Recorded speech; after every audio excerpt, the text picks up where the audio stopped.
오늘 사이즈가 오늘 이런가? 보기 괜찮고 귀찮게 하지.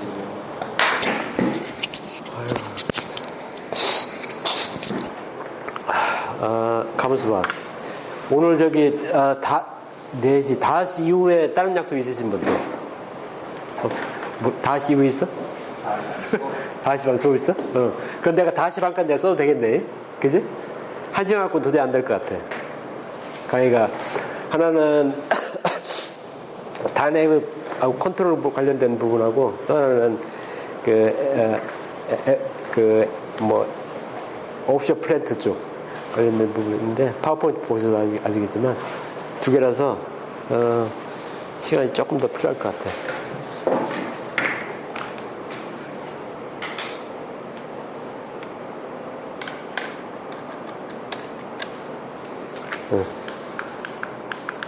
뭐 이걸로 하지 뭐. 자, 우리가 이제 어느덧 PLR까지 왔어요. 네? 처음에는 이제 뭐 간단하게 PFD는 우리 대충 이제 머리에 떠오르잖아 이제, 그지? PFD가 대충 이런 모양일 거다. 예를 들자면은 뭐 이런 걸 하나의 뭐 PFD라고 볼 수 있지 뭐. 여기엔 히덴 머티리얼 바이런스라든지 그런 데이터가 없이 어떤 이퀴먼트가 뭐하고 연결되고 그런 정보만 있는 거지 기본적으로. 여기 압축기가 있네, 여기 열교환기가 있네, 여기에 뭐 컬럼이 있네. 그런 정보만 있는 게 이제 PFD라고 일반적으로 얘기를 많이 하죠. 네? 근데 우리가 이제 이것만 갖고는 많이 부족하니까 뭔가 이제 플랜트를 이렇게 오퍼레이션하게 만들려면은 저것처럼 파이핑 인스트루먼트 다이어그램 드로잉, 저걸 우리가 PNID라고 부르는데 뭔가 이퀴먼트를 서로 연결을 시켜주고 파이핑으로 그 안에 있는 히덴 머티리얼 바이러스를 센싱을 해갖고 그놈을 플랜트를 이렇게 오퍼레이션 할 수 있게끔 가동할 수 있게끔 뭔가 만들어줘야 될 거 아니에요. 그런 정보가 들어있는 도면이 필요할 거라고 그러는 거예요. 그걸 우리가 이제 PNID라고 부릅니다. 아주 심플하게 표현을 하잖아요. 근데 저놈을 이제 만들기 위해서는 저놈을 그냥 물론 이제 대부분 회사에서는 유사한 플랜트에 대한 경험은 많이 있기 때문에 예를 들어서 뭐 칼럼이다. 칼럼 컨트롤은 이런 식으로 한다. 그럼 열구왕이다. 열구왕 컨트롤 이런 식으로 한다. 그런 과거 경험에 의한 축적된 지식에 의해서 센서 같은 거 어디에 배치하고 뭘 측정해서 뭘 한다. 이런 데이터는 있죠. 물론.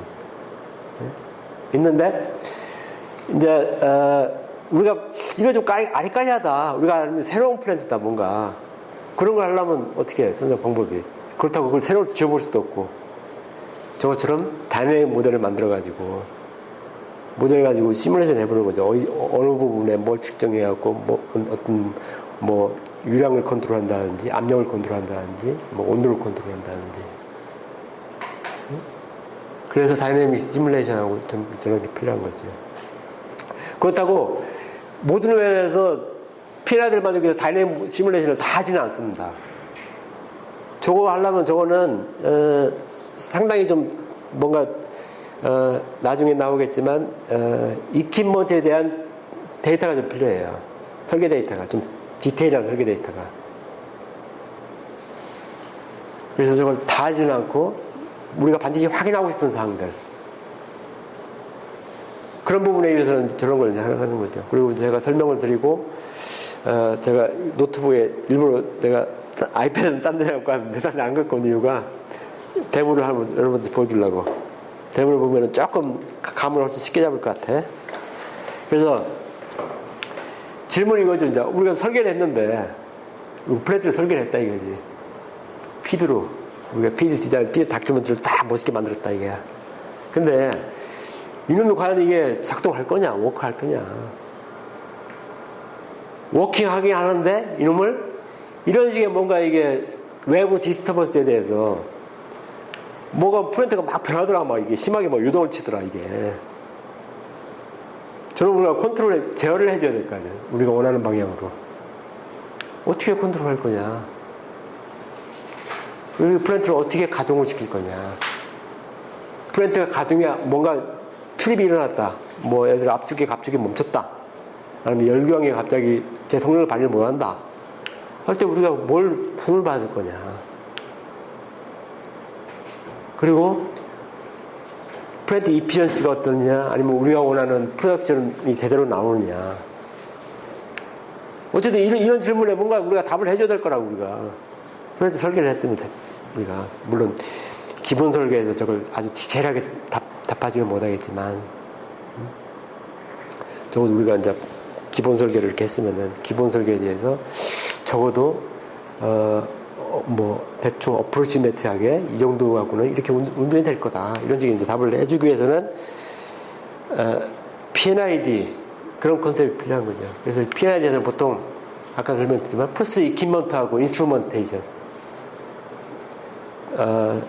인스트루멘테이션이라면은 센서류, 밸브류, 그런 부분, 이퀴먼트를 이렇게 인터커넥션, 서로 연결해주는 도면. 뭐 하기 위해서? 프로세스를 컨트롤하기 위해서. 이게 가장 기본적인 컨셉입니다, 이 부분이. 사실은. 요거하고 요 뒤에 있는 부분들. 예? 이퀴먼트하고 시스템을 피지컬 시퀀스를 보여주기 위해서. 시스템이 어떻게 커넥트 되는지, PI 도면을 보면은, 뭐하고 뭐가 연결되어 있고, 중에서 어떤 부분은 센싱하고 이런 정보들이 다 들어가 있는 거냐. 이런 정보들을 뭐에 쓰느냐. 컨트롤 스킨. 아주 러프한 컨트롤 스킴에서는 기본 설계에서 나옵니다. 그렇다고 아주 디테일한 컨트롤 스킴은 안 나오더라도 적어도 기본 설계 스킴에서는, 도면에서는 P&ID에서 컨트롤 스킴 같은 걸 이렇게 표시를 해줘야 됩니다. 그리고 좀 더 이제 욕심을 내자면은 세이프티 관련된 스타디, 해잡 스타디도 이제 P&ID 해잡 스타디라고 해서 반드시 P&ID 도면이 필요합니다. 메인티너스, 모디피케이션 이런 역할을 하기 위해서. 근데 P&ID를 보면은 여러 가지 심볼들이 아주 막 굉장히 잘 만들어 놓은 심볼들이 많아요. 참 재밌어, 이게 좀 도면이. 그 심볼들이 의미하는 게 막 굉장히 이게 안에 들어가 보면은 뭐 예를 들어 밸브만 해도 종류가 수십 가지야. 센서로도 마찬가지야. 뭐 압력계, 유량계 이런 종류들이 다양하게 있습니다. 종류들이. 그게 의미한 바가 다 틀립니다. 그 부분에. 그래서 그걸 이제 이런 인터넷 소사이어티 오토메이션 여기서 심볼들을 이렇게 순화로 정의를 했습니다. 물론 이게 회사마다 조금씩 틀리긴 틀립니다. 회사 나름대로 규약이 있어가지고 약간씩 틀리는데 되게 비슷비슷합니다. 그래서 반드시 피드 패키지 앞도면에는 P&ID 도면 앞에는 그 심볼을 정의해주는 도면이 한 장 반드시 붙어야 됩니다. 내가 사용하는 심볼 이거는 뭘 의미한다. 그래야 뒷사람들이 혼동이 없을 거 아니에요. 맨 앞장에 보통 그 심볼 정의에 대한 시트가 하나 들어가죠, 이제. 그래야지 그 뒷부분 P&ID 도면을 보는데, 아, 이게 뭘 의미하는구나. 그렇다고 그걸 도면에 매일 표시하자면 도면이 너무 지저분해지니까. 그렇게 표시해 줍니다. 그 심볼에 대한 거는 저 규약에 따릅니다. 요건 P&Id에 대한 좀 더 이제, 자세한 일입니다. 파이핑, 인스트루먼트 디테일을 들어가 있고, 컨트롤, 셧다운 스킵, 좀 욕심을 내자면은, 세이프티 리콰이먼트, 뭐, 스타트업, 오퍼레이션 인포메이션 관련 정보들, 인스트루먼테이션, 미케니컬 이퀴먼트, 네임 넘버, 밸브류, 파이핑류, 파이핑 사이즈. 파이핑 사이즈도 그 소구경 배관 사이즈는 안 들어가지만 대구경. 주로 이제 이퀴먼트와 이퀴먼트를 연결하는 거는 메인 배관입니다. 메인 배관. 시스템을 형성하는 메인 배관. 근데 메인 배관 위에 소구경 배관들도 또 많이 들어가지만 소구경 배관들은 뭐 디테일하게 표시를 하지는 않습니다. 하지만 메인 배관은 표시를 반드시 해줍니다. 메인 배관에 대한 사이즈도 보통은 표시를 이렇게 해줍니다. 사이즈. 그리고 벤트, 드레인, 스페셜, 뭐 피팅 뉴, 뭐 이런 부분들 일부 표시를 해주고, 그리고 플러시 라인. 뭐 아까도 했지만 이제 초기 이제 플랜트를 스타트업 하려면은 그 안에 막 온갖 잡장가스들이 많이 있거든요. 뭔가 그거를 다 한번 깨끗하게 청소를 해야 될 거 아니에요. 우리가 플러싱이라고 합니다. 보통 뭘로 하느냐? 불활성 가스, 질소. 제일 많이 쓰는 게 질소. 그래서 대부분의 플랜트에는 반드시 액체 질소, 커다란 액체 질소 탱크가 다 있습니다. 있는 이유가 뭐냐면은 질소라는 놈이 이게 가격도 이렇게 몰라. 뭐 기본적으로 에어 갖고 만들 수가 있으니까 공기 중에 한 60%? 몇 프로야? 얼마? 80%? 그렇게나 많아? 어쨌든 에어 세퍼레이션 린데가 만든 기술 아니면 전 세계적으로 이거 좀 다른 얘기 할게요. 전 세계적으로 ASU 기술을 갖고 있는 회사는 3개 내지 4개입니다. 프랑스의 에어리퀴드, 독일의 린데, 그리고 미국의 에어리퀴드라는 회사. 그런 회사들이 전 세계 그 AS를 다 독점하고 있는 거야. 참 이게 대단하지. 그 기술들이 한 100년 된 기술이야. 100년 된 기술. 에어 세퍼레이션 기술. 왜냐? 2차 대전 때 전쟁하려고 보니까 이게 필요한 거야. 이게 세상이 참 묘해. 전쟁하면서 개발된 기술이 사실은 솔직히 말하면 그거네. 전쟁하면서 여러 가지 케미칼 그런 거 막 필요하다 보니까 그럼 참 이게 안전 방향으로 막 기술을 해봐야 된 거야 이게. 그거 하기 위해서 현상 에어 세퍼레이션 기술들이 막 필요한 거야. 물론 좋은 방향으로 지금은 쓰이지만 어쨌든 질소를 가장 손쉽게 공급할 수 있는 거 에어 세퍼레이션 ASU. 예를 들어 삼성전자 바로 옆에는 에어리퀴드 플랜트가 크게 있습니다. 삼성전자 바로 옆에. 반도체 공정에 질소가 굉장히 많이 쓰이거든요. 뭔가 세정하는데. 네? 딴 얘기 이제 그만하고. 그리고, 이런 플러싱 라인. 이 플러싱을 그럼 처음에 플랜트를, 플러싱을 어떻게 할 거냐. 플러싱 라인은 물론 메인 배관 아닙니다. 초기 스타트업 할 때 필요한 거지, 이제. 초기에, 뭐, 공기 같은 경우는 공기 중에 습기가 들어있으니까. 습기가 들어있으면 어떻게 돼? 온도가 떨어지면은 이놈이 얼음알갱이로 돼갖고 배관을 막아버려요, 이놈이. 그러니까 습기를 일정 ppm 이하로 낮춰야 됩니다. 낮추기 위해서 어떻게 하느냐? 질소를 불어넣습니다. 좀 드라이 N2 가스를. 그러니까, 수분 성분이 거의 없는 N2 가스를 집어넣고 이제 요거 치환을 하는 거죠. 질소 가스를. 그 다음에 이제 내가 필요한 가스를 이제 넣어가지고 질소하고 내가 필요한 가스를 다시 치환을 하는 거죠. 그걸 플러시라고 합니다. 이 플러시가 스타트업 하는데 되게 중요합니다. 그리고 나중에 셧다운 할 때도 뭔가 플랜트를 이제 장기간 운전 안 하고 보관을 해야 되는데 그냥 보관을 하면은 그 안에 막 공기가 들어와서 이게 막 불식이 일어나요. 문제가. 썩어 안에가 몇 년 쉬면은. 그래서 공기가 못 들어가게 공기에는 수분이라는 게 반드시 들어가니까 공기압보다 약간 높게 질소가스를 다 밀봉을 해놓습니다. 그럼 공기가 침투를 못 할 거 아니야. 그지? 그때도 플러싱 해줍니다. 그리고 플로우 디렉션. 뭐 적어도 뭐 플로우가 어느 방향으로 흐른다. 그런 디렉션. 뭐 이런 식의 정보들가 들어있습니다. 물론 저게 이제 어떤 거는 들어가는 경우, 어떤 거는 빼는 경우, 뭐 그런 뭐 레벨업 뎁스 차이는 있을지 몰라도 그런 정보들이 이제 들어갑니다. 여러분 이제 P&L 작성을 할 때 여러분 할 수 있는 한까지 저걸 한번 표현하도록 노력 한번 해보십시오. 한번. 예? 그런 분들.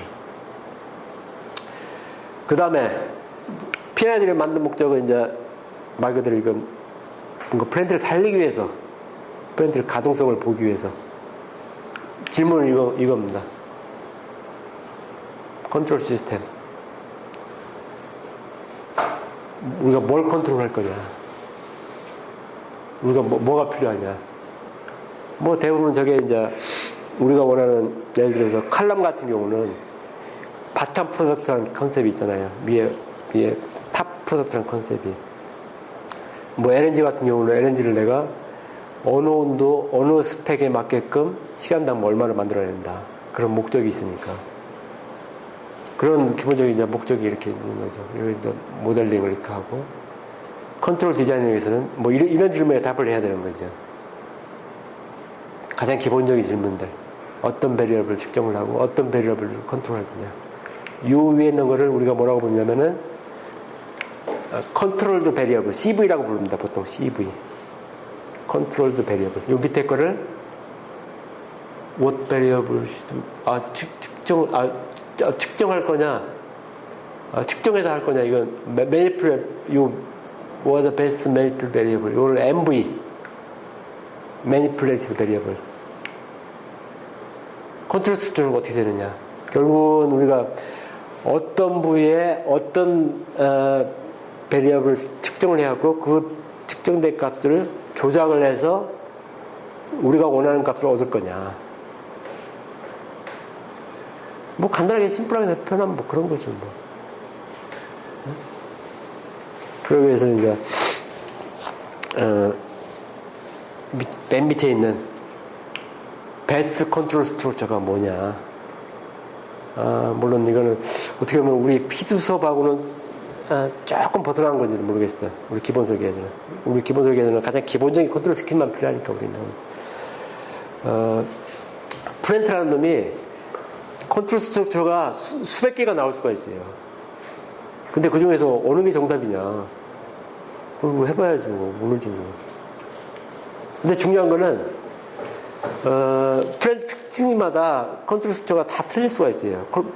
우리가 플랜트가 가지고 있는 목적에 따라서 같은 플랜트라고 하더라도 나는 이런 목적으로 나는 플랜트를 운영을 하고 싶다. 어떤 사람은 나는 그게 아니다. 나는 이런 목적으로 운영하고 싶다. 예를 들어 가지고 LNG 플랜트인 경우에 보통 이제 겨울에는 수요가 되게 많습니다. 난방을 해야 되니까. 한 몇 년 전에 유럽에 수련에서 가스 끊었더니 유럽 쪽이 추워갖고 막 엄청 고생을 했죠. 어쨌든 겨울에 LNG 수요가 대단히 많거든요. 다시 말해서 겨울에는 LNG가 굉장히 잘 팔린단 말이야. 그때는 이피션시보다는 효율이 많이 생산하는 게 얼른 많이 만들어서 팔아야 되니까 프로덕션 레이트가 더 중요한 거야. 그때는 컨트롤의 기본적인 목적이 프로덕션 레이트가 되는 거야. 거기에 맞는 컨트롤 스트럭처가 필요하고, 반면에 여름에는 굳이 난방 수요가 없기 때문에 오히려 그때는 가장 적은 돈을 들여가지고 플랜트를 돌리면 오히려 더 좋은 거예요. 이게 이피션시가 더 중요한 거예요. 그때는 컨트롤 스트럭처의 목적이 오브젝티브가 이피션시가 되는 거예요. 그때는 당연히 컨트롤 스트럭처가 좀 바뀌겠죠. 이것도 케이스마다 케이스다 이거지. 결국은 마켓 디맨드가 어떻게 있다냐에 따라서 저것도 이제 바뀐다 이거지. 예? 그래서 컨트롤 프로세스를 이렇게 튜닝하고 임플란트 하려면은 시뮬레이션, 플랜트를 만들어 볼 수가 없으니까 시뮬레이션에서 테스트 해보는 게 제일 좋은 방법이겠죠. 예? 그렇지만 이제 그 프로세스 하드웨어가 있습니다. 그러니까 밸브는 밸브 특성, 그리고 컨트롤 보드가 있습니다. 컨트롤 보드 실제 임플리멘트하는 컨트롤 보드가 각 매니팩처에 따라서 특성이 조금씩 틀립니다. 그게. 그 특성들을 감안한 컨트롤 스트래티지 이런 전략 같은 게 좀 필요하고 그렇습니다. 모니터링 부분은 또 중요하지 않을 것 같으니까 넘어가고. 자, 이게 이제 PLID입니다. 이게 PLID. 이거 보시면은 그림 이게 확대를 어떻게 하는지 모르겠네 내가. 이거 보시면은 여기에 이런 식으로 좀 더 디테일한 여기에 센서라든지 그런 부분들이 이렇게 있습니다. 화면이 이게 좀 작아서 좀 그런데 어느 부분에 센싱을 해갖고 어느 부분에 이렇게 온다 이런 식이 좀 조금은 디테일하게 여러 가지 정보들이 들어가 있습니다. 그리고 각각의 남바들이 좀 더 정교하게. 그러니까 이런 도면은 하이시스나 이런 거 갖고 만드는 게 아니고 스마트 플랜트 PNID. 우리 왜 그거 있죠. 우리 프로젝트 소프트웨어 중에 거기에 보면은 이런 걸 되게 정교하게 만들 수 있는 그 프로그램 안에 내장되어 있습니다. 각각의 라인 넘버도 이게 그냥 라인 넘버를 주는 게 아니고 뭐 일정하게 시퀀스별로 이렇게 쫙 라인 넘버를 줘야 되고 이 태그 넘버도 그냥 주는 게 아니고 태그 넘버 이렇게 주는 규약들이 있습니다. 그게 전부 다 스마트 프린트 PNID 그런 소프트웨어를 이용하면 되게 손쉽게 이런 걸 그릴 수가 있습니다. 그리고 이런 심볼 같은 것도 그 안에 다 내장되어 있습니다. 이런 라이브러리가.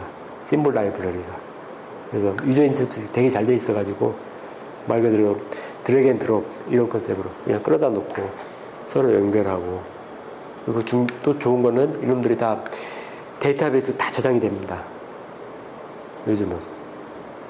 저게 단순한 그림이 아니고 요 안에 백그라운드에는 DB로 돼 있는 그림이 되는 거죠, 저놈이. 그래서 그 데이터를 내가 딴 데 쓸 수가 있는 거죠. 리유즈, 재사용 가능한. 그래서 좀 더 욕심을 내면 이놈이 지능형 PNID로 최근에 더 발전을 했습니다. 지능형 PNID, 인텔리전트 PNID. 단순한 드로잉이 아니고 이놈을 웹이나 이런 걸 퍼블리싱 합니다. 그래서 사실은 현장에서 제일 많이 보는 게 PNID 도면입니다. 현장에서는. 실제 설계하는 사람들, 작업하는 사람도 마찬가지입니다. 왜냐하면 이 PNID 도면에는 기본적으로 각종 스펙에 대한 정보들이 가장 많이 들어가 있거든요. 스펙. 뭐 온도, 압력, 사이징, 일부 사이징에 대한 스펙도 일부 들어가 있고 어쨌든 가장 많은 정보들을 올릴 수 있는 게 PNID입니다.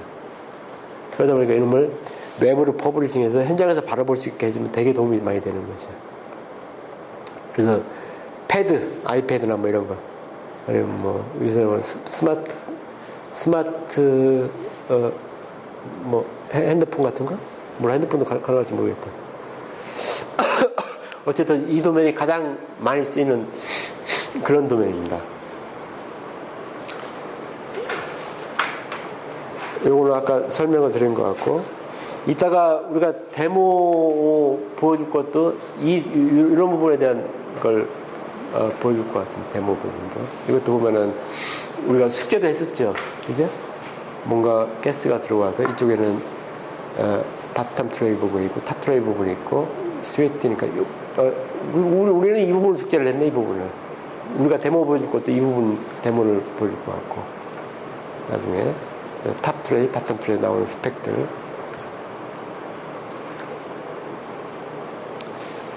그래서 여러분들이 꼭 한번 레퍼런스 1, 레퍼런스 2 보여드린 것 같습니다. 특히 이 부분 레퍼런스 2를 오늘 좀 시간이 좀 들여서라도 꼭 한번 읽어보십시오. 한번 요거를 몰라 제가 판단에는 되게 뭐 어쨌든 정리가 되게 잘 된 그런 페이퍼인 것 같아요. 어렵지 않게 쓰여졌고 보니까 우리가 기본 설계에서 뭘 추구를 하고 기본 설계를 어떤 입장에서 우리가 접근을 할 건가. 비록 이 사람이 이제 요 회사 이름 혹시 아세요? 이것도 되게 유명한 회사인데 기본 설계 쪽 뭐 소프트웨어도 이쪽에서 만든 소프트웨어도 있어요. PNI 드로잉하는 소프트웨어 뭐 그런 것도 있어요. 그래서 어쨌든 이제 이 사람들은 이제 플로시트라고 이제 프로세스 플로시트라고 표현했는데 여기 이제 메인이 이제 PFD하고 PNID 이런 게 되겠지만 그런 부분들을 어떻게 접근을 할 건가, 어떻게 설계를 할 건가. 요 페이퍼는 한번 꼭 한번 읽어보시기 바랍니다. 그래서 몰라 우리 저기 프로젝트 할 때도 여기 있는 내용들은 일부 갖다가 써도 되겠더라고 보니까 필요하다면은 뭐 이런 식으로 접근을 했다. 자, 그 다음에 이제 단의 부분을 좀 얘기를 드리겠습니다. 좀 전에 말씀드린 이제 PNID 그런 거에 그 스펙에 근거를 해갖고 이제 단행 모델을 만들 텐데 우리가 그지? 스테디 스테이트하고 다이내믹을 이렇게 비교를 해놨습니다. 스테디 스테이트는 말 그대로 그냥 픽처, 사진. 이름은 동영상. 표현이 아주 멋있게 잘 해놨죠. 이런 하나의 그냥 딱 잘라서 픽처다 이거지. 네? 근데 이놈은 시간 개념이 들어간 동영상, 트랜지언트.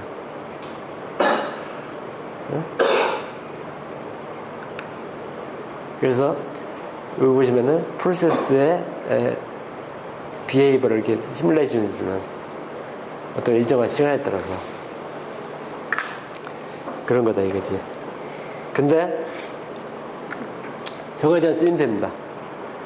보통 이제 우리가 피드 설계를 하고 피드 설계가 끝나면은 그 다음에 이제 이름을 넘겨가지고 EPC, 엔지니어링하고 프로큐먼트, 컨스트럭션, 그 다음에 커미셔닝, 오퍼레이션 메인트런스 이렇게 할 텐데 이제 여기서 보면 우리가 말하는 다이내믹 시뮬레이션, 뭐 CFD, 핀치 어널리시스, 그래도 우리 눈에 몇 가지 이런 그런 용어들이 있어요, 그죠? 몰라, 예를 들어서 그 뭐라고 하나 또 반응기 리액터 부분을 해석하려면 이런 CFD 해석이 필요합니다. 리액터 부분, 그러니까 큰 통에 들어있는 뭐 촉매의 반응이라든지 좀 더 디테일하게 해석하려면은 이렇게 뭐 하이시스나 이런 거는 지난번에 설명했지만 하이시스는 그걸 원디멘저널 내지는 투디멘저널 시뮬레이션이에요. 사실은 솔직히 말하면 그 안에 그걸 메쉬로 잘라서 해석을 안 한다고 해서 지난번에 설명 한번 했었죠. 시뮬레이션 스킴을 하나의 그 뭐라고 해야 하나 이렇게 매스를 이렇게 잡아가지고 그 매스는 모든 프로퍼티가 똑같다 라고 가정을 하고 풀어낸 게 하이시스입니다. 그렇지만 실제 반응기 안에서는 다 갖출 수가 있나 이게? 다 틀리지 그 안에. 아니면 스페이스 볼륨 개념이 들어가야 되는 거죠. 그러기 위해서는 CFD 해석이 필요합니다. 좀 더 메쉬로 잘라가지고 FDM 내지는 뭐 FEM 그런 해석들이. 그리고 이제 요 뒷단계는 뭐 아마 여러분들 이런 부분은 많이 용어를 못 들어봤을 거야. APC, Advanced Process Control, 리얼타임 옵티마이제이션. 요건 나중에 뒷부분에 제가 설명을 좀 더 하겠습니다.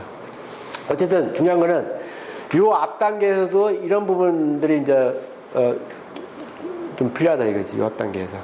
그리고 요 커미셔닝, 스타트업 이 부분에서 주로 이제 이런 부분들이 이제 필요할 텐데 사실은 우리 피드가 갖고 있는 위치는 우리는 이제 요 앞부분을 하는 거죠. 우리는 스타트를 지금. 그래서 저걸 이제 하는데 이런 시뮬레이션 할 수 있는 이제 벤더들도 역시 뭐 전 세계적으로 몇 개 회사가 이것도 과점하고 있습니다. 짐사이.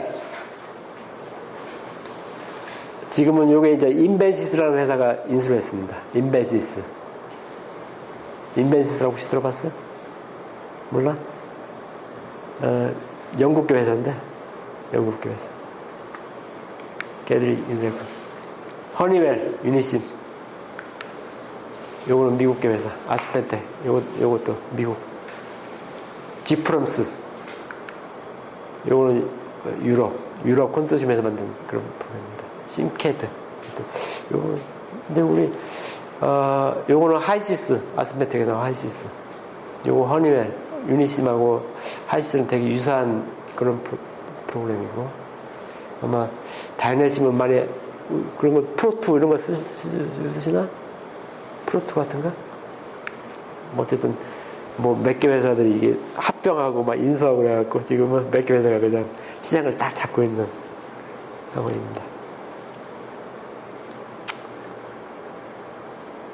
자, 그거에 대한 이제 다이내믹 모델링하고 시뮬레이션의 목적. 이거 도대체 이거 뭐 때문에 하냐 이거. 그 골치 아픈 거. 어? 컨트롤 스킴. 프로세스 컨트롤 스킴을 뭔가 설계를 하려면은 뭔가 이제 우리가 기본적인 개념이 있어도 그걸 이제 검증을 해봐야 될 거 아닙니까? 이렇게 돼보고 저렇게 돼보고 뭐 안 되면 이렇게 되고. 그러려면 이런 모델이 필요하고 그 모델을 가지고 이제 이런 걸 해야 되겠죠. 네? 컨트롤 스트래티지, 컨트롤 전략 같은 걸 이제 분석하고 뭐 컨트롤 루프 튜닝 하는 거.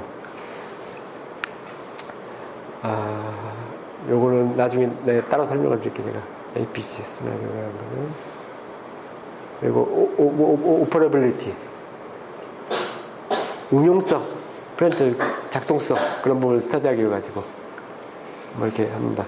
그래서 이제 초기 이제 스타트업 셧다운 어느 부분부터 프렌트를 처음에 스타트업을 시킬 거냐. 아까 처음에 죽어 있는 아주 그냥 아무것도 없는 우리가 피드 설계만 하면 정말 아무것도 없는 상태죠. 그러면 어떤 순서로 이놈을 살릴 거냐. 우리 물론 머릿속에 생각은 있죠, 관념은. 머릿속에. 이렇게 하면 될 거다. 그리고 사람들이 많은 경험이 있기 때문에 이런 식으로 해도 됩니다. 그렇죠. 검증 한번 해봐야지. 실제 하다 보면 또 머릿속에 있는 거하고서 안 되는 경우가 되게 많더라고, 또.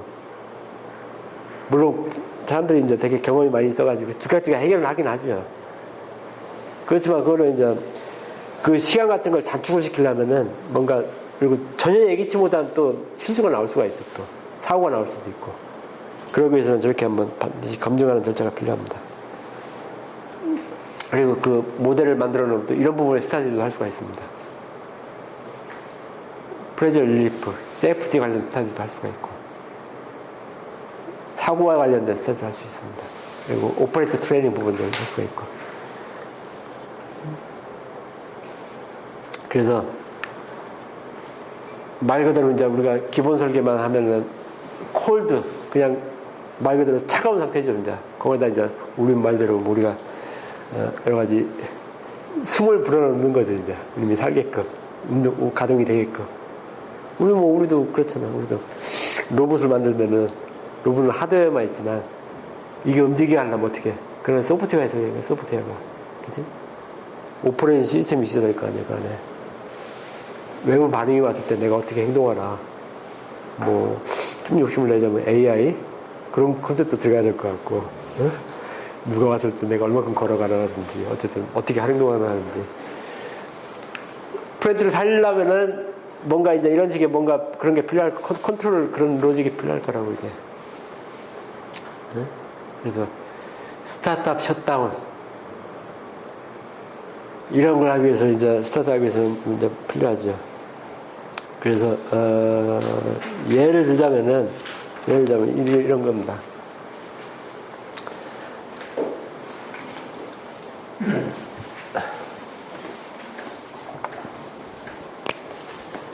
자, 우리 뭐, 이런 거 많이 배웠죠? 그죠? 세퍼레이터. 근데 질문을 하나 할게요. 이 안에 이제 이런 칼럼 부분이 있는데, 칼럼 사이즈가 5일 때하고, 뭐, 칼럼 사이즈라는 게 뭐, 볼륨이라고 칩시다. 쉽게 볼륨.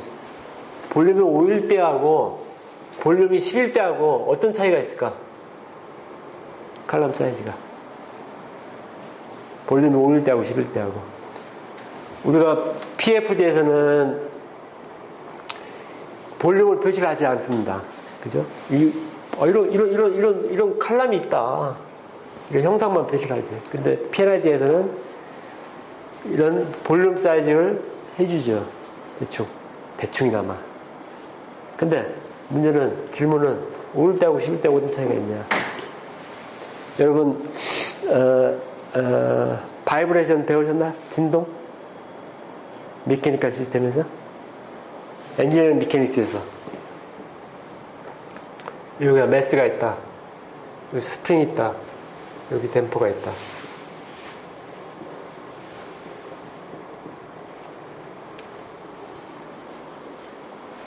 만약에 이 댐퍼가 사이즈가 좀 크면은 위에 움직임이 어떻게 돼요?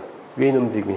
여기서 만약에 인위적으로 내가 이런 식으로 뭔가 외부 디스터번스를 줬다. 갑자기 왜 이 문제를 끌어내냐? 얘하고 뭔가 좀 비슷한 것 같지 않아? 얘하고? 응? 되게 비슷해, 사실은. 솔직히 말하면. 시기에 어널레지하게 1대1 매치되지는 않지만, 만약에 이 볼륨이 굉장히 크면은, 외부에서 어떤 디스턴스가 왔어도 이 결국 이 칼럼이 이제 요 리퀴드 하이트가 되게 중요할 거라고. 리퀴드 하이트가, 그지? 리퀴드 하이트를 컨트롤하니까 이쪽에 밸브를 달아가지고 볼륨이 굉장히 크면은 하이트가 천천히 변할 거 아니야. 빨리 안 변하고. 거꾸로 이놈도 이 C가 굉장히 크면은 위에 있는 외부 디스턴스가 와도 위에 있는 놈이 많이 안 흔들릴 거 아니야. 저놈이. 네? 다시 말해서 이 다이내믹 모델을 이렇게 우리가 시뮬레이션을 하려면 이 요놈에 대한 사이징에 대한 정보가 필요한 거예요. 저놈을 우리가 얼마만큼 정도로 가져갈 건가. 응? 그리고 이 밸브도 마찬가지야. 밸브도. 이 밸브는 보통 사이징을 우리가 CV로 표현합니다. 밸브 코에피션트. 밸브 코에피션트가 큰 놈하고 작은 놈하고 차이가 있을 거라고요. 그래서 이놈에 대한 다이내믹 모델을 만들려면은 여기에 대한 CV에 대한 정보가 필요하고 이놈에 대한 이 볼륨에 대한 하이트가 얼마나 다이아미터가 얼마나 그런 게 필요할 거라고. 그래서 이놈에 대한 볼륨이 작으면은 이쪽에 우리가 요걸 측정을 해보면 이놈 외부 변화에 대해서 이놈이 많이 변할 테고 이놈이 볼륨이 크면은 이 변하는 정도가 적겠지 뭐. 그치? 마찬가지로 만약에 요 앞에다가 컴프레서를 달았다. 컴프레서를 뭐 이렇게 달았다. 그러면 이 컴프레서가 어떤 특성을 갖고 있는 특성에 대한 특성 캐릭터리스틱 커브가 필요할 거라고. 퍼포먼스 커브가. 우리 컴프레서 특성 커브 뭐 식으로도 뭐 구하고 뭐 어쩌고저쩌고 막 우리 많이 했잖아 우리. 그치? 압력 대비 뭐 그 안에 들어가 있는 매스 레이트, 뭐 회전수, 나 정확히 기억이 안 나지만 어쨌든 회전수 대비 그 컴프레서가 압력이 어떻게 변하는지 저게 리니어하게 변하지 않잖아, 저놈이. 네? 일정한 특성 곡성을 갖고 변하잖아요, 이놈이. 결국 다시 말해서 이 컴프레서에 대한 컴프레서 특성 곡성을 갖고 있는 놈을 가지고 뭔가 모델링을 우리가 해줘야 되는 거죠. 마찬가지 요 앞에 뭐 예를 들어서 요 앞에 뭐 열광기가 뭐 또 있다. 열광기가 이 열광기 특성이 어떤지 모델링을 해줘야 될 거 아니에요, 우리가. 그래야지 저놈에 대한 다시 말해서 저놈의 뭐 몰라 정확히 표현하시면 K 값이 얼마다, C 값이 얼마다 이걸 알아야지 시스템 특성을 알 거 아니에요, 우리가. 그지? 그리고 예를 들어서 배관이 굉장히 커가지고 배관이 그 안에 뭐 어느 정도 이게 매스가 있더라. 배관이 작으면 괜찮은데 그러면 배관도 심지어 모델링을 할 필요가 있을 거라고. 어떤 경우는 볼륨이 상당 부분 안에 제가 갖고 있어가지고 근데 대부분 배관이 이렇게 뭐 지중이 사실 크지가 않으니까 작으니까 그냥 무시하고 넘어가는데 이거 이상하다. 읽고 해보니까 이거 볼륨이 꽤 되네. 그럴 경우는 해야지 이게 정확한 모델링이 될 거라고. 정확한 시스템 리스폰스를 할 수 있을 거라고. 그지? 응? 그래서 이놈에 대한 단의 모델로 이놈을 우리가 이제 이놈은 스태틱 솔루션인데 이놈은 단의 모델을 만들려면은 이놈에 대한 정보, 이놈에 대한 정보, 이놈에 대한 정보, 이놈에 대한 정보 그런 정보들이 우리가 필요한 거지. 뭐 대부분 저런 정보들이 대부분 보면 이제 매니팩처에서 사실 와야 돼요. 밴드 인포메이션으로. 잘 모르면 어떡하냐? 기존 레퍼런스 찾아가지고 기존 레퍼런스 값을 좀 써보는 거지. 그 외에서 나오는 카탈로그 조사해보고. 그래서 정보하면 야 우리 이런 브랜드 고려하는데 이런 정보 좀 늘 줘봐라. 그래서 그런 걸 갖고 이제 우리가 시뮬레이션 해보는 거죠. 그래서 그런 컴프레서 타입이 여러 개가 있는데 그런 타입에 대해서 우리는 이런 타입이 더 맞다 안 맞다 이런 판단할 수가 있는 거죠. 우리가. 그리고 또 한 가지는 자 우리 저런 문제들이 초기에 우리가 이제 바운더리 밸류 프로그램, 이니셜 밸류 프로그램, 그지? 라고 처음에 제가 얘기를 한 적이 있는 것 같아. 바운더리 밸류, 이니셜 밸류. 이놈은 다이내믹스 초기 값에 해당될 것 같고, 이놈은 뭐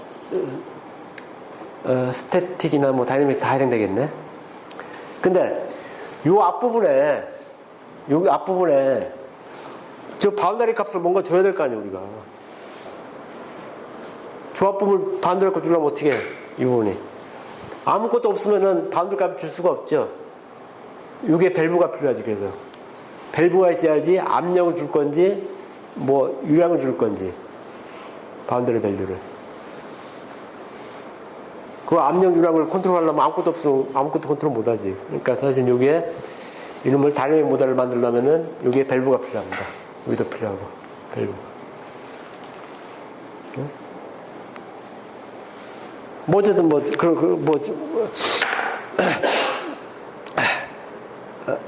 우리 식에서는 싹 다양하지 않을 테니까 어쨌든 그런 식의 뭔가 이제 다이내믹 모델을 컨버팅 시키려면은 그런 식의 사이징에 대한 정보가 필요합니다. 사이징에 대한 정보가. 요거는 이제 여러 가지 이제 서지 정보들. 그리고 이제 압축기 같은 경우는 특히 이제 서지에 대한 정보가 또 되게 중요합니다. 이건 나중에 지난번에 설명을 했나 모르겠네. 예를 들어 가지고 뭐 이런 식으로. 요게 이제 터보 타입의 압축기입니다. 이거. 요 놈이 보통 한 뭐 15,000rpm, 2만 rpm 분당 15,000번 드는 거야. 이놈이. 이게 왕복동식 압축기는 아니고 터보 타입, 센트리피걸 타입의 압축기입니다. 이놈이. 근데 이런 식으로 날이 잠깐 깨진다. 왜 깨지냐? 아까 얘기한 서지. 그런 이상거동이 생기면은 저놈이 워낙 고속으로 돌기 때문에 이놈이 뭔가 문제가 생깁니다. 이렇게, 이거 보시면 이렇게 서지 라인이라고 이렇게 되어 있지 않습니까? 서지 사이클. 이렇게 서지 컨트롤이 이제 필요한 거죠. 이렇게 데미지가 일어나니까. 그래서 우리가 이제 플랜트를 가동시키는데 우리 가동 조건 중에, 운전 조건 중에 그런 서지 영역이 있는지 없는지 체킹을 해봐야 될 거라고. 우리가. 그지? OTS, 뭐, 시뮬레이션 쪽이고, 좀 시간이 많이 없으니까, 제가 데모를 보여주면서 설명을 좀 더 드리겠습니다.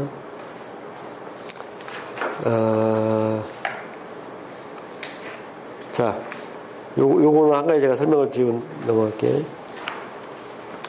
우리가 이제 PFD로 설계를 하면은, PFD 조건은 사실은, 이게 딱 한 포인트만 있는 게 아니라, 에어리에요, 사실은. 운전 조건은. 뭐, 예를 들어서, 여기 될 수도 있고, 여기 될 수도 있고. 다시 말해서, 그, 솔루션이 되게 많은 거예요, 사실은요. 여러분들도 하시스 갖고 모델링 해보면 알겠지만, 이런 경우도 만족하고, 이런 경우도 만족하고, 이런 경우도 만족하고. 결국은 이 솔루션이 이렇게 에어리어 부분인데, 거기에 이제 이런 식의 이제 컨스트런트가 이렇게 있는 거죠, 이렇게. 뭐, 밸브 포지션에 대한 컨스트레이션, 퓨어리티에 대한 컨스트레이션, 여기 컴프레서 스피드에 대한 컨스트레이션, 뭐, 템퍼리처 컨스트레이션, 이런 식의 컨스트레이션이. 이런 컨스트레이션을 만족하면서, 어쨌든 이런 식의 요 안에가 이제, 그 솔루션 구간인데, 우리가 다이내믹을 돌리더라도 결국 요 안에서 놓을 거라고, 이게 이제. 운전 조건이니까. 그치? 근데 문제는, 자, 이렇게 범위가 넓은데, 이 넓은 범위 중에서 어디가 제일 좋을까? 하는 질문이 하나 있는 거지. 어느 구간에서 내가 운전하는 게 더 좋을까? 여러 가지 운전 조건이 되게 많이 있는데, 이 중에서 어느 부분에서 내가 운전하는 조건을 삼을까? 일종의 이건 컨트롤 전략하고도 비슷한데, 컨트롤을 내가 어느 포인트로 맞춰서 컨트롤을 가져갈 거냐? 라는 질문이 하나 있는 거죠, 이제. 네? 뭐, 그게 이제 뭐, 베스트 이코노믹스도 있을 수 있고, 베스트 이피션시일 수도 있고. 근데 이제 대부분 이제 우리가 뭐 제어를 하면은 그러니까 온도 하나를 측정해 갖고 압력을 제어한다든지 1대1 제어입니다. 1대1 제어. 1:1. 근데 플랜트라는 게 이게 그 1:1 제어가 안 될 때도 되게 많습니다. 다시 말해서 멀티로 측정한 데이터를 가지고 멀티로 제어를 하는 거죠. 그걸 하기 위해서 뭐가 필요하냐? APC라는 컨셉이 필요합니다. APC라는 컨셉이. 그래서 예를 들어 가지고 외부 이제 보통 이제 우리가 하루에도 왜 온도가 낮하고 밤하고 많이 변하잖아요. 낮에는 덥고 여름에 밤에는 춥고 이런 식의 디스터번스가 있으면은 플랜트도 당연히 장시간하고 온다면 뭔가 변할 거라고. 근데 우리가 이런 특별한 이런 스킴을 쓰면은 이 폭을 굉장히 줄일 수가 있습니다. 그럼 플랜트로서는 되게 스테이가 안정되게 가는 거죠. 더군다나 또 여기보다 예를 들어서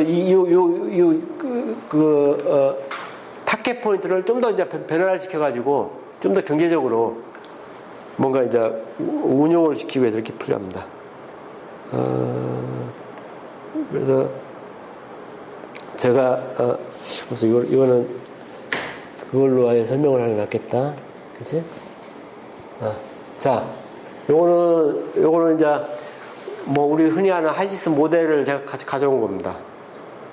그래서 칼럼입니다. 칼럼. 그죠? 많이 본 거죠. 그죠? 그래서 이쪽에서 로가스가 들어가가지고 이쪽에서는 우리가 원하는 스펙만큼 이쪽에 리볼러가 있고 위에 쿨러가 있고 우리 그 스타디 지난번 숙제 한번 했었죠. 그죠? 그래서 조금 눈에 익을 거야. 그지? 그래서 이쪽에 리볼러하고 이쪽에 쿨러를 컨트롤 해가지고 압력하고 우리 컨트롤 해가지고 우리가 원하는 프로덕트를 얻고 위에 있는 프로덕트도 얻고 위에 있는 LPG도 뽑아내고 그런 스킬입니다. 그래서 여기서 대부분 보시면 아시겠지만 이름을 클릭을 하면은 대부분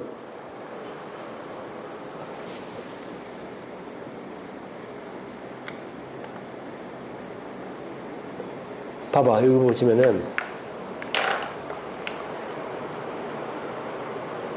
매스 플로우를 측정을 해가지고 이쪽에 밸브를 컨트롤해라. 액추얼 디자이드 포지션, 밸브의 액추얼 디자이드 포지션을 그놈을 이걸 밸브를 어떻게 더 잠글 거냐 말 거냐. 밸브가 보통 모터 프레스 밸브입니다. 모터 밸브. 예를 들자면은 이거 보시면은 요 밸브가 있지 않습니까? 밸브. 요 앞포인트에 1번에 매스를 측정해갖고 그 매스를 우리가 원하는 값을 얻게 해가지고 이 밸브 오프닝을 조정을 하는 거죠.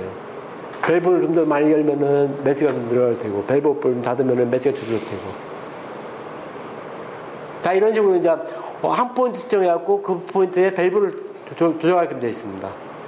이것도 마찬가지고 이런 온도 이쪽 부분에 온도를 측정해갖고 이쪽 부분에 리보일러에 들어가는 그 히팅을 컨트롤하는 거죠, 이렇게. 그래서 이쪽 온도를 컨트롤하는 거죠. 이건 압력 컨트롤. 이쪽에 압력을 측정을 해가지고 이쪽 부분에 밸브를 컨트롤하는 거죠, 이렇게. 밸브를 더 많이 열면은 압력이 많이 떨어질 테고. 근데 이제 여기서 이제 우리가 보여주려고 하는 거는 뭐냐면은 이쪽 부분에 노이즈가 있다. 이 노이즈라는 게 뭐냐면은 유량이 막 계속 지금 변화를 일정하게 들어오는 게 아니라 그리고 이쪽 컨덴서, 에어쿨러 에어도 온도가 변하더라 지가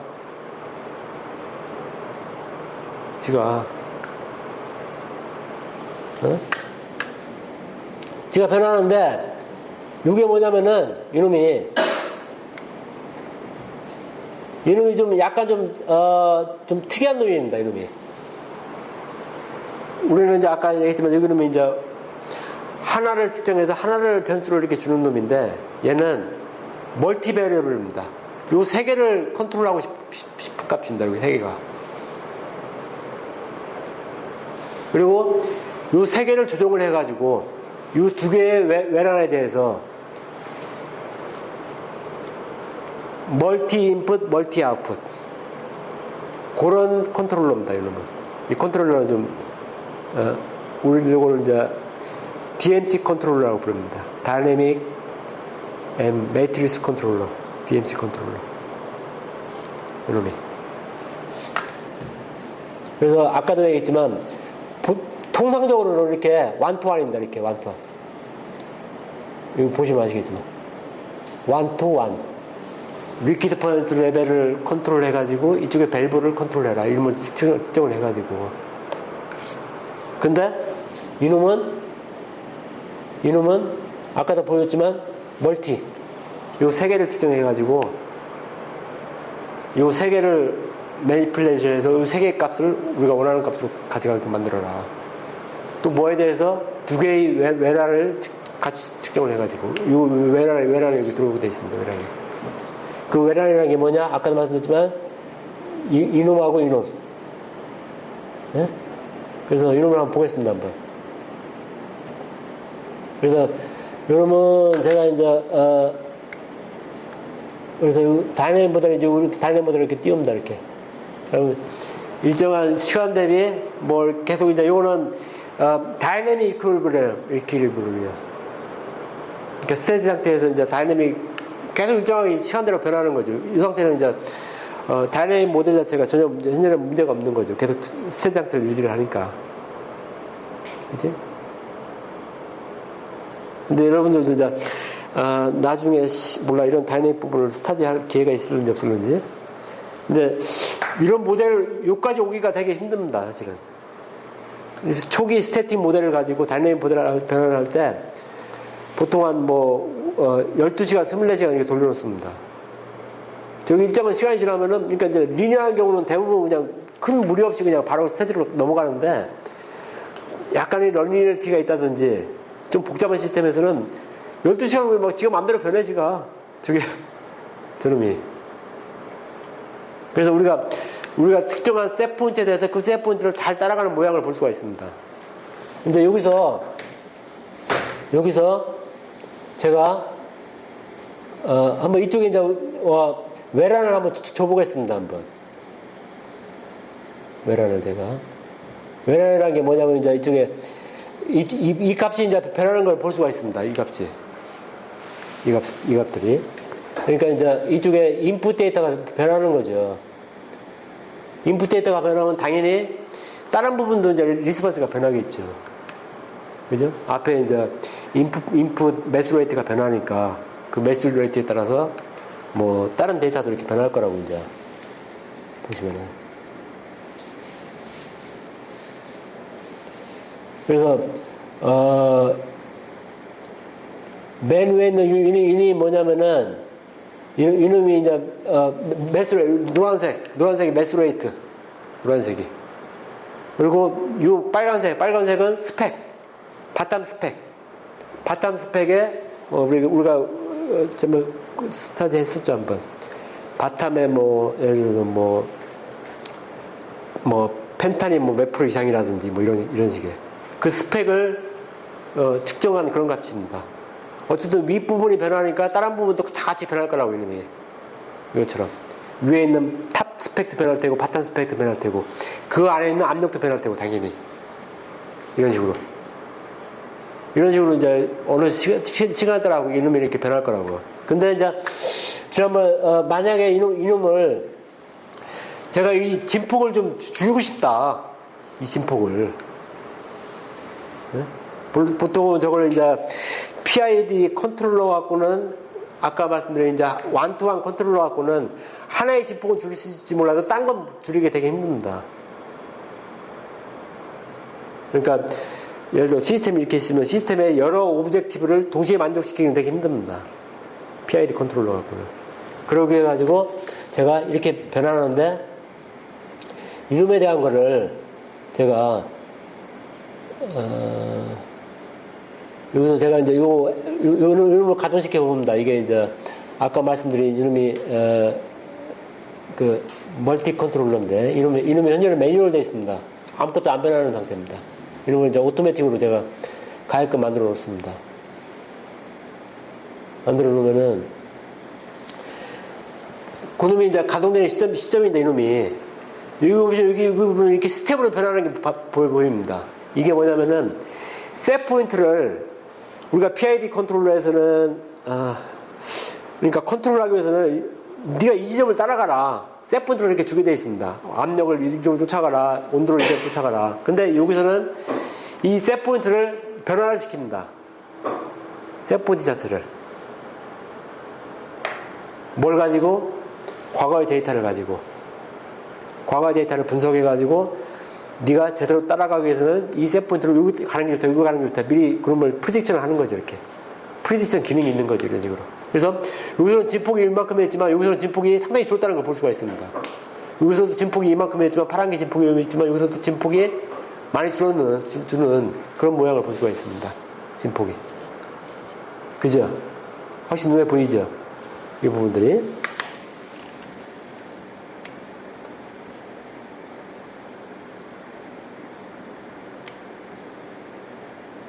여기 보시면은 훨씬 눈에 보일까 이렇게 보시면은 예? 여기서는 진폭이 이렇게 요 노란 거는 외부 디스턴스 요거는 뭐 계속 일정하게 이렇게 지금 이제 늘었다 줄었다 하는 거죠 이제 한번 흔들어 보는 거죠 이제 프렌트를 이렇게 이 흔드는 거에 대해서 전혀 원래 그냥 놔두면 이렇게 계속 뭔가 흔들리는데 이놈을 이렇게 컨트롤 좀 해주면은 이런 식으로 약간 흔들림이 있지만 진폭이 상당히 줄은 걸 이렇게 볼 수가 있습니다 이렇게. 우리가 진폭이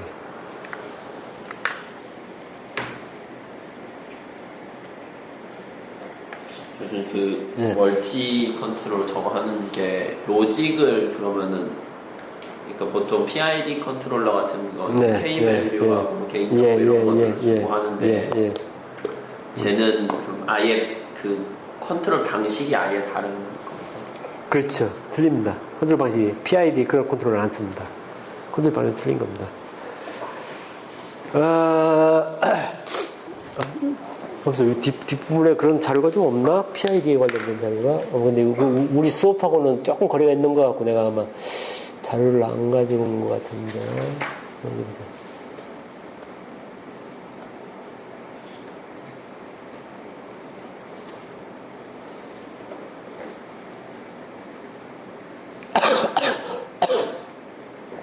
이게 끝인 모양이다.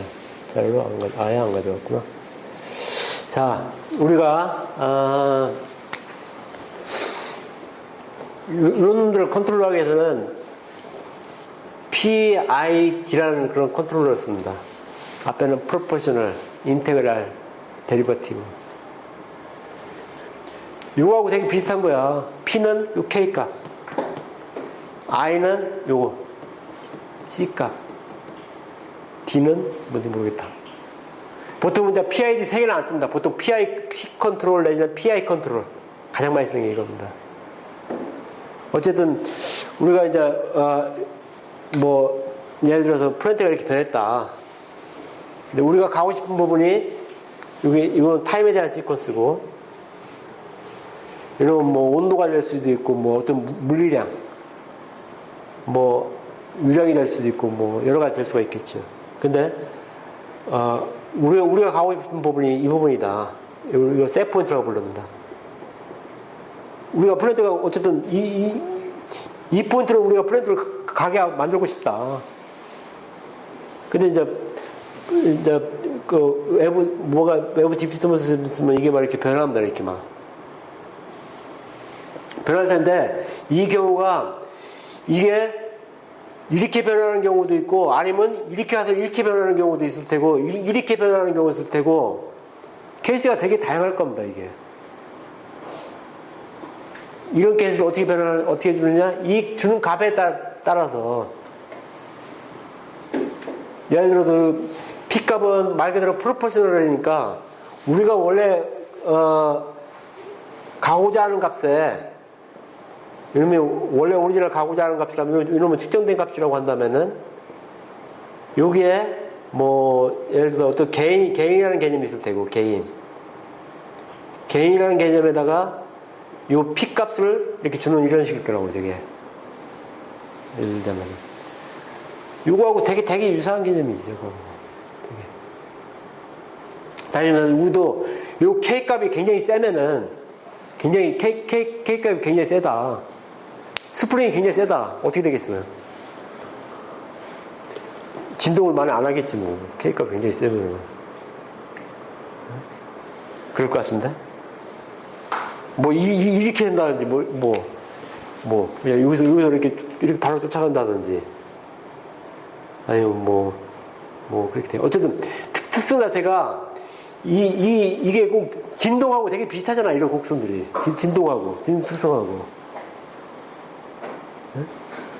나중에 다른 시간에 우리 PID 값도 PID 주는 거에 따라서 저게 꼭 진동처럼 그런 곡선이 나와요. 실제 결과물들이. 그래서 기획과에서 왜 자동 제어라는 걸 배웠죠. 자동 제어. 배워 안 배워? 자동 제어. 오토매틱 컨트롤. 그런 과목 안 배우나? 그런 거하고 이 과목하고 이거 플랜트 프로세스 컨트롤하고 되게 유사해. 스킨 자체가 뭐.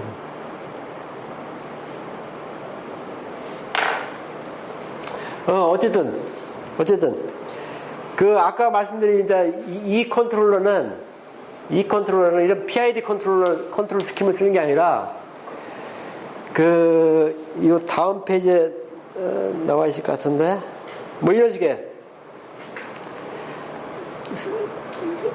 스텝 리스폰스 모델을 씁니다. 저는 뭐냐면은 하이시스처럼 이렇게 리거러스한 히덴 머치를 밸런스 모델을 쓰는 게 아니라 예를 들어 가지고 여기서 만약에 내가 매스를 1만큼 올렸을 때 매스를 1만큼 올렸을 때 다른 부분이 어떻게 영향을 미치느냐 그런 거를 이렇게 측정을 다 합니다. 실지 플랜트에서. 그러니까 뭐 온도라든지 압력이라든지 유량이라든지 그런 걸 얼마큼 단위 유니트만큼 내가 인풋을 줬을 때 다른 부분이 어떻게 변화가 되는지 그 모델을 다 이렇게 구성을 합니다. 이렇게. 그래서 저 모델을 가지고 이제 다른 인풋이 왔을 때 어떻게 변할 건지 이렇게 프리딕션을 해보는 거죠. 이렇게.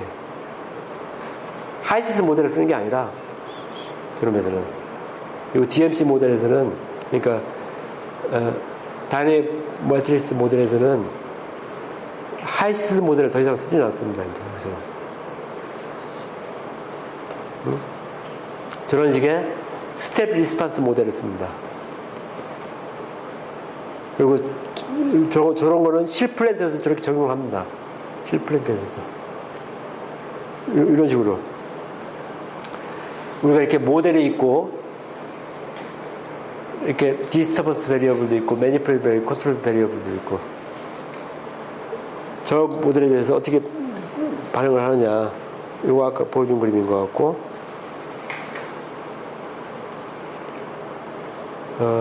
여기까지가 마지막인 것 같네. 근데 여기서 이제 PID 관련된 얘기를 좀 더 했으면 좋겠는데 그게 우리 저기 클래스하고는 썩 맞지는 않는 것 같아. 나중에 우리가 이제 프렌즈에서 좀 더 뭐 그 제어 쪽에 배울 기회가 있으면은 그때 하는 게 좋을 것 같고 일단 오늘 수업은 일단 요거는 여기까지입니다. 뭐 다른 질문 없어요? 몇 시야? 12분이네 벌써. 다른 질문 요거 관련해갖고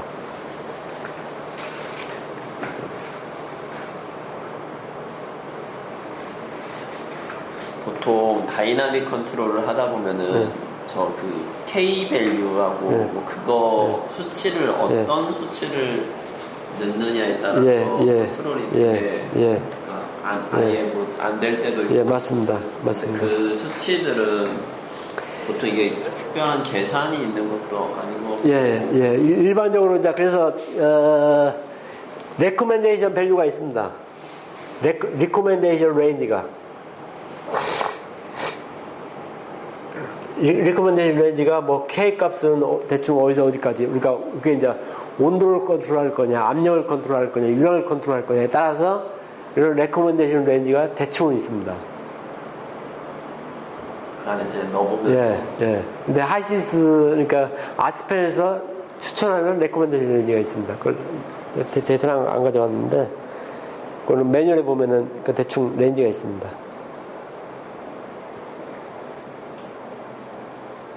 그 보통 이제 레인지대로 이제, 근데 저기 보니까, 저걸 이렇게 뭐 수학적으로 뭐 이렇게 구하는 뭐가 한참 있긴 있어. 잘 찾아보니까. 있는데 복잡해, 보니까 이게. 대부분 그렇게 안 하고 보니까, 저게 그것도 그 경험치에 많이 의존을 하는 것 같아. PID 레인지에서 경험치에. 그래서 보통 텍스트북에도 일반 컨트롤북, 케미컬 프로세스 컨트롤 관련된 책을 찾아보시면은 책에 반드시 그런 레코멘데이션 레인지가 있습니다. 이렇게. 뭐 P값은 대충 어디서 얼마까지, I값 얼마까지 뭐 이런 식으로. 근데 그게 이제 프렌즈마다 특성이 다 틀리니까 이제 이게 뭐 한 번씩 해보는 수밖에 없지 뭐.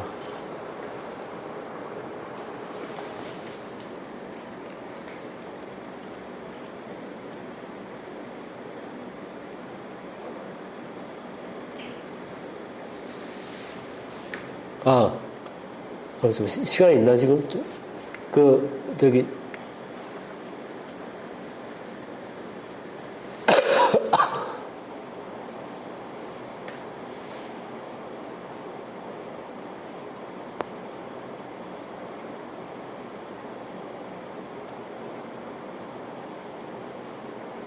여러분 LNG 플랜트 다이내믹 모델 제가 테스트 해보고 있는 겁니다. 요거 우리 이제 이 부분 앞부분이 C3MR 쪽,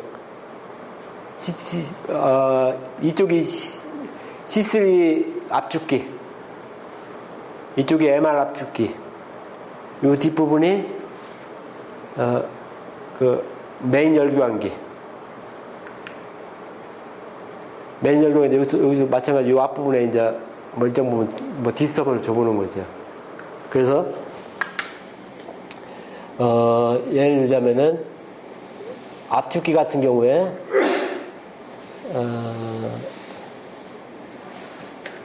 이런 식의 압축기 특성 곡선 안에 들어가 있는 거죠. 이렇게 압축 특성 곡선에 이런 식으로. 네? 뭐 이쪽도 마찬가지고 압축기 특성 곡선 같은 게 이렇게 들어가갖고 각각의 회전수에 따라서 헤드가 얼마냐, 거기에 따른 플루레이트가 얼마냐, 이 포인트가 현재 오퍼레이션 포인트. 우리 배웠죠? 이번에 오퍼레이션 포인트가 대충 어느 구간에서 움직이냐. 예를 들자면은 여기 한번 제가 가동을 이게 뭔가 에러가 좀 있는 것 같아. 가동을 시켜보면은 여기서 이렇게 움직이는 걸 이렇게 볼 수가 있을 텐데. 볼 수가 있어.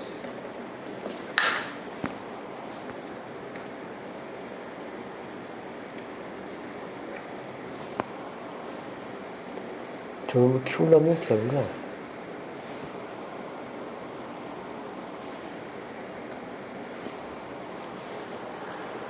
여기 보면은 온도가 약간 뭐 거의 스테 상태로 갔기 때문에 크게 변하지는 않네. 온도가 약간 변하는 걸 이렇게 볼 수가 있을 겁니다. 이게 온도가 약간 보시면은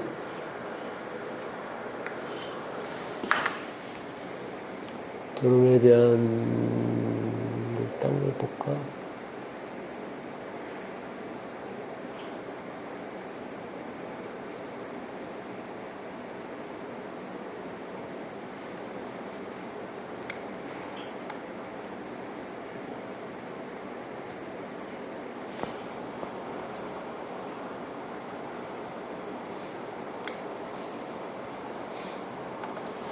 거의 뭐 일정하게 시간이 약간 움직이는데 시간이 계속 이제 증가를 하고 있는데 시간이 여기서 보면은 시간이 증가를 하고 있는데 계속 스테디 상태로 가는 거죠. 그러니까 그 스테디 이퀴블렘이 도달하는 거지 현재는 지금 계속 일정하게 가니까 온도가 그지? 여기 시간이 계속 증가를 하고 있는데, 시간이 증가해도 이쪽 값들이 계속 일정하게 이제 가는 거죠. 보시면은. 단의 모델을 이렇게 만들어 놓은 거네. 그치? 그래서 여기서, 만약에 우리가 이제, 이거 뭐야. 뭐 외부 디스터번스를 이렇게 준다든지, 뭐 이렇게, 그런 여러 가지 테스트를 해볼 수가 있는 거죠, 우리가. 이게 좀 이상하다, 뭐, 예를 들자면은,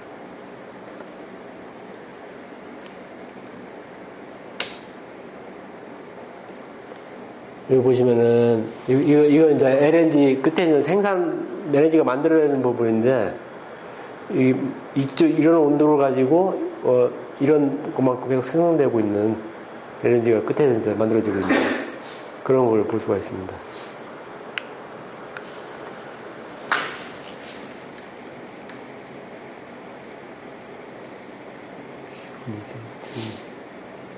자, 그거 하고,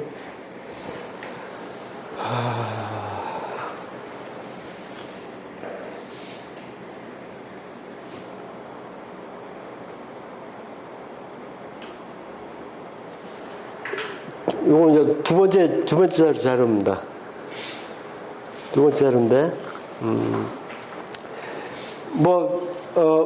질문을 좀 가져왔습니다. 헐 디자인을 어떻게 디자인할 거냐, 뭐, 어떻게 테스트할 거냐, 탑사이드 레이아웃은 어떻게, 우리, 그 전에 일부 스타트를 좀 했던 것 같아요, 이런 부분들은.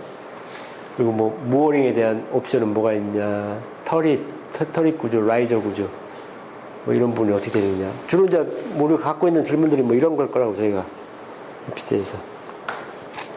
그걸 얘기를 하기 전에, 우선 우리 피드 관점에서 한번 좀 설명을 좀 드리겠습니다. 피드 관점에서. 그래서 대부분 이제 이렇게, 이런 식의 이제, 비즈니스 관련된 관점이 있을 테고, 비즈니스 관점이라는 거는, 파트너, 어느 파트너를 갖고 일할 거냐, 리스크, 세이프티 관련된, 이코노믹스, 마케팅 관련된 부분, 이렇게 주로 이제 비즈니스 관련된 부분일 것 같고, 그리고 밑에 부분, 서브 서페이스, 그러니까 서브시 쪽에 관련된 아이템들, 지알라지컬, 지오피직스 관련된 문제, 리저버 관련된 드릴링 관련 문제. 요거는 윗부분, 탑사이즈 쪽, 탑사이즈 관련된 문제. 그런 부분에 대한 여러 가지 이제 주 요인이 뭐냐, 이런 걸 적어놓은 부분입니다. 그래서 비즈니스 관점은 그럼 당연히 오일 앤 가스 프라이스가 제일 중요한 팩터가 되겠죠. 파트너 이런 부분도 중요한 부분이 될 테고. 근데 이제 이쪽에 옵션 플랜트 같은 경우는 이런 부분들이 되게 중요하기 때문에 오히려 오펙스 부분은 아주 그렇게 높지 않습니다. 다시 말해서 이 얘기는 무슨 얘기냐면 돈이 좀 많이 들더라도 플랜트가 안전하고 빨리 지어질 수 있고 그런 부분이 훨씬 더 중요하다는 얘기예요. 이 부분은. 여기 보시면은 베리 하이 이런 부분이 있지 않습니까? 다른 부분들이 더 중요하게 이제 고려될 수 있다. 근데 문제는 이게 이제 옵션 플랜트에 들어가 있는 여러 가지 이제 코스트 가격에 대한 부분입니다. 피드는 불과 3%밖에 안 돼요. 구조를 보면은 2가 10%, 엔지니어링 10%, 통상적으로 프로큐먼트가 무려 40%. 프로큐먼트라고 하면 주로 이제 기자재, 컨스트럭션 37%, 인스톨레이션 10%. 근데 중요한 거는 이 피드 부분이 왜 중요하냐? 불과 3%밖에 안 되는데 이 뒷부분에 영향을 엄청 많이 끼친다는 거예요, 저게. 뒷부분을 상당히 결정을 한다는 거예요, 저 앞에 PD에 따라서. 그만큼 주는 임팩트 되게 크다는 거야, 이게. 이 앞부분이. 요거는 뭐냐면, 얘는 이만큼 영향을 주고, 이 뒷부분에. 얘는 약 한 10%니까 약 한 반반 정도 되겠네. 그 정도 영향을 주고, 프로큐먼트 이 정도 영향을 주고, 가면 갈수록 이제 영향이 줄어드는 거죠. 그래서 전체적으로 이 코스트에 영향을 주는 레벨을 보면은 이 앞부분이 비용은 얼마 안 되지만 대단히 중요하다. 그래서 여러분들이 피드 설계하는 이유도, 피드 공부를 하는 이유도 그거다, 이거지. 예? 중요하기 때문에. 자, 이거는 지난번에 봤던 그런 겁니다. 뭐 스파 구조, 에피스 구조, 뭐 저런 스틸 스트럭처 구조, 콘크리트 구조. 그림 많이 봤죠? 우리. 예? 이건 또 다른 그림입니다. 깊이에 따른. 스틸 스트럭처, 콘크리트 구조. 좀 더 안에 들어가면 들어갈수록 이제 좀 다른 폼이 생기는 거죠. 이런 식의 이제 TLP, 텐션 내기 플랫폼. 반잠수식 플랫폼 생기고, 스파 구조 생기고, 뭐 이렇게 FPS 구조도 생기고.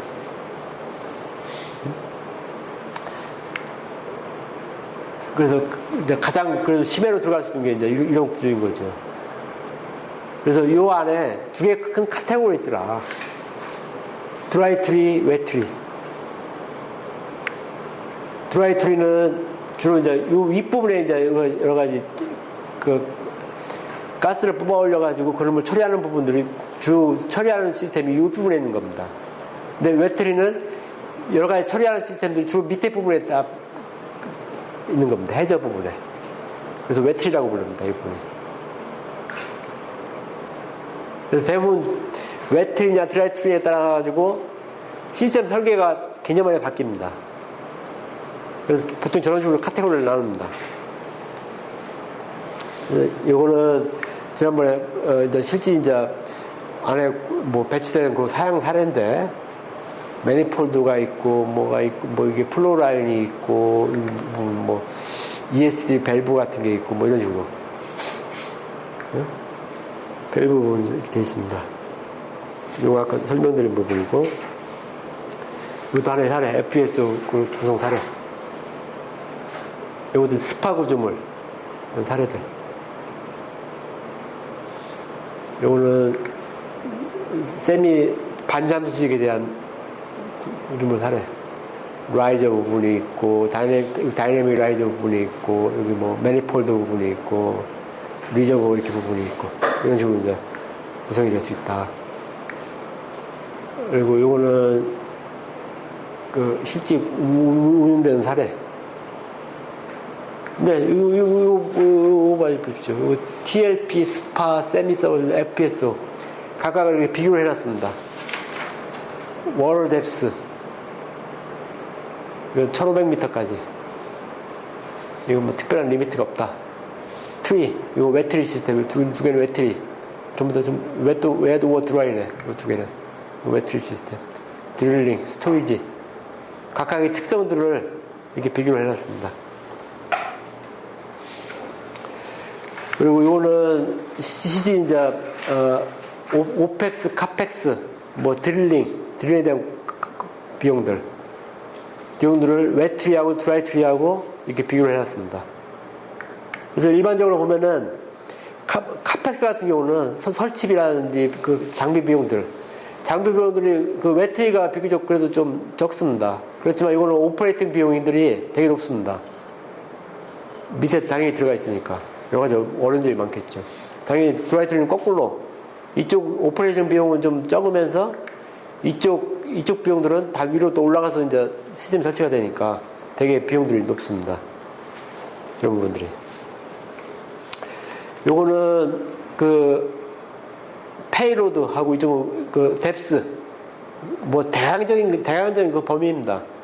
스파는 대충 이 정도 레인지에서 이렇게 여태까지 설계가 되고 운용이 되더라. TLP는 대충 이 정도 레인지. 세미 서브머저블 그러니까 반잠수식 그런 시스템은 대충 이 정도 레인지. 대충 여러 가지 이제 지금까지 설계되고 이제 운용되는 그런 사례를 봤을 때 이 정도 사례에서 운용이 되더라. 그런 의미입니다. 이게. 아까 말씀드린 드라이트리하고 웨트리 장단점.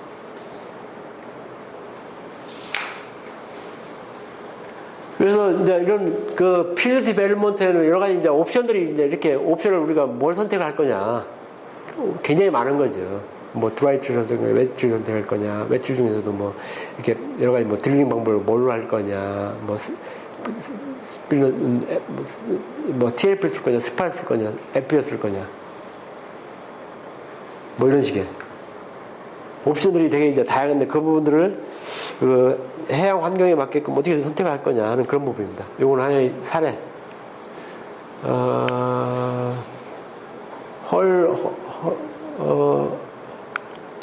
구조물 만드는 사례 같은 부분은 요거는 이제 거의 이제 만들어져 가지고 배로 싣고 가는 그런 사례인 것 같고, 요거는 밑에 맨 제가 있는 이제 서베이 하는 거, 뭐 주로 지질 쪽에서 많이 하겠죠, 이런 서베이를. 그래서 최종적으로 이런 모델을 만들겠죠, 지알라지컬 모델을 만들겠죠, 이런 모델을. 몰라, 이 분야는 이쪽 분야는 아닐 것 같은데, 그지? 이건 또 다른 분야일 것 같아. 근데 오히려 이런 분야도 진짜 중요한 건 이런 분야인데, 사실은. 왜냐면 여기서부터 설계 조건이 다 나오는 거야, 사실은. 여기서부터 저 안에 들어가는 게 주로 메인 성분이 뭐냐, 메인 분출 압력이 얼마냐, 메인 플루 레이트가 얼마냐, 그거에 따라서 뒷부분 설계가 다 바뀌니까, 뒷부분을 세미로 갈 거냐, 뭐 TLP로 갈 거냐, 이런 것도 다 바뀌니까 또. 그러니까 이 앞부분이 사실은 되게 중요한 거야. 근데 아직 우리 기술이 없지. 불행이다. 그러니까 난 준다. 어떻게 보면 저것도 우리가 말 그대로 플레이그라운드가 몇 개가 있으면 우리 저거 할 수 있을 거야, 분명히. 우리가 참 단점이 플레이그라운드가 없어, 우리가. 우리 실력 가지고 해볼 수 있는 게. 그나마 동해 유전이 조금 있긴 있지. 자, 그 다음에 이제 이거 드릴링, 내가 아까 설명드린 거고, 이거 했지, 사례들. 요거는 이제 헤드 부분이 여러 가지 케이싱에 대한 부분인데, 그 맨 위까지 올라오기 위해서는 케이싱을 이렇게 여러 개 이렇게 둡니다. 이렇게 뭐 우리 컨덕터라고 부르는데 36인치부터 시작해갖고 맨 끝에는 7인치까지 맨 위는 넓게 파기 시작해갖고 이제 점점 쭉 밑에까지 이렇게 가는 거죠. 이렇게 케이싱 부분이. 이거 아까 봤던 이제 여러 가지 옵션들.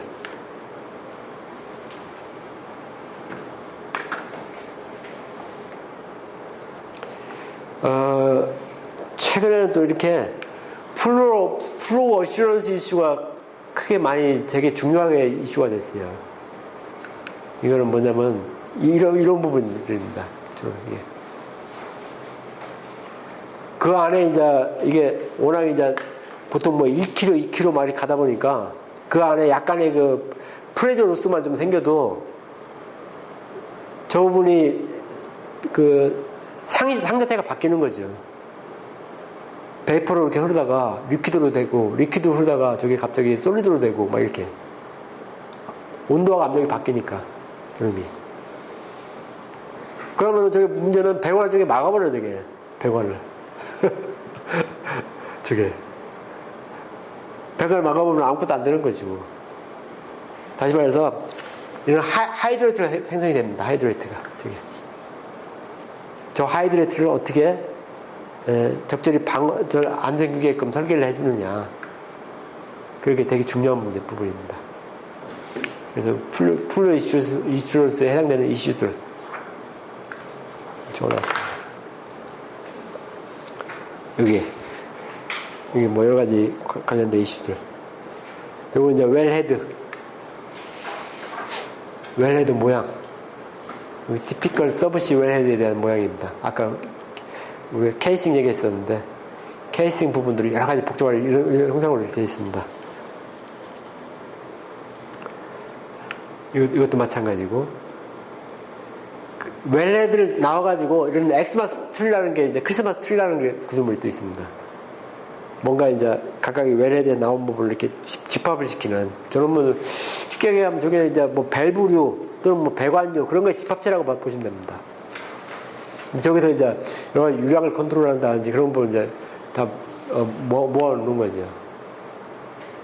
그래서 이런 식의 크리스마스 트리 구조가 있는데 지난번에 제가 보여준 책, 그 책에 일부 설명이 좀 더 나와 있습니다. 이것도 샘플, 그 크리스마스 트리에 대한 샘플. 요 기본적인 기능들, 크리스마스 트리라는 놈이 뭐 하는 거냐. 여기서 그래도 좀 여러 가지 뭐 서술을 이렇게 해놨습니다. 세이프티 관련된 문제, 컨트롤 관련된 문제, 이게 뭐 프로덕션 관련된 문제. 이런 기능을 하는 게 크리스마스 트리다. 라고 생각하시면 이제 편할 것 같습니다. 그 다음에 나오는 게 이제 매니폴드. 크리스마스 트리 다음에 나오는 게 매니폴드. 템플릿. 매니폴드에 대한 기본적인 기능들. 매니폴드라는 게 뭐 하는 놈이다. 플로라인들. 플로라인 관련된 부분. 요즘 이제 이렇게 뭐 서브시 쪽에서 이제 위까지 끌어올려면 라이저 부분이 있어야 될 겁니다. 이렇게 다이내믹 라이저 된 부분들. 여러분 탑사이드 관련 탑사이드 이 그림 몇 번 보여줬을 것 같아. 내가 지난번 설명 그지? 뭐 컴프레서 부분, 프로세서 부분 이런 부분들 몇 번 보여준 것 같고.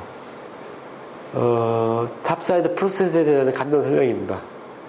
서브 쪽부터 시작해서 터렛 구조물을 지나가지고 베셀 부분을 지나가지고 가스 컴프레션 부분을 지나가고 뭐 오일 세퍼레이션 관련된 부분 뭐 여러 가지 여기 슈터 탱커 구분별로 이렇게 간단하게 설명들.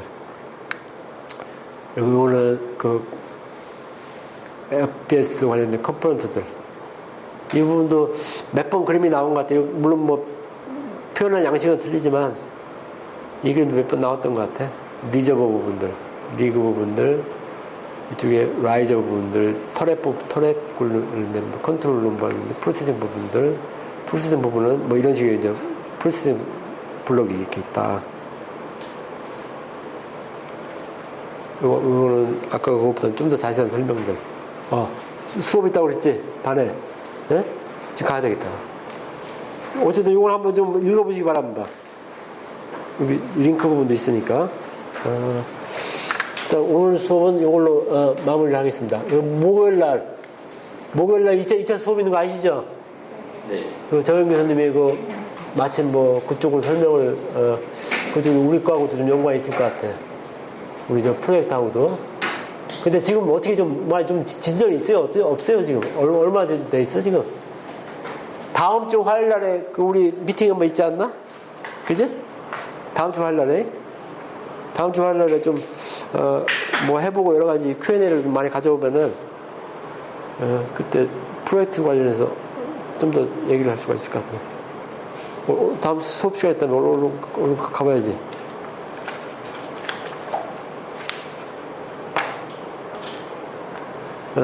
질문 없으죠? 이걸 마무리하지 마.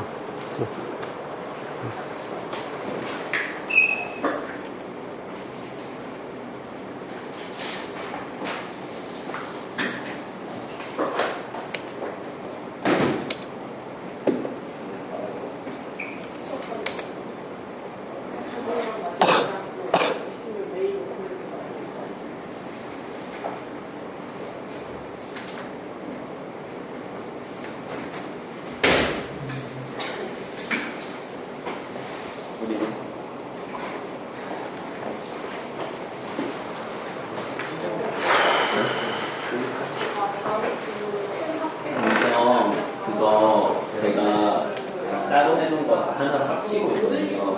근데 합치면은 그냥 기본 공정 틀을 따라서 이제 거기서 이제 위에서 평가하고 최종적으로 해야 되는데 그거는 하고 일단 오늘